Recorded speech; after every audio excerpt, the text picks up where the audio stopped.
Okay, what's up? So today sa vlog na to, magpapaayos ako ng aking sasakyan. Magpapaayos ko ang aking busina. So ayan, mag-upgrade ako ng busina. At papalit na rin ako ng spark plug. Kasi naka 80,000 mahigit na rin itong tinakbo ng sasakyan. So need na rin siyang palitan talaga ng spark plug. So dito, yung binabaklas na ni Manong mekaniko yung ignition coil. Pinaprepare niya na para mamaya pag ikakabit niya yung spark plug.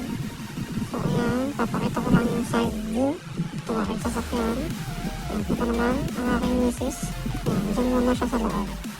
Kasi mainit dito sa labas. Diyan ay naka-aircon siya. Hindi siya mainit dito.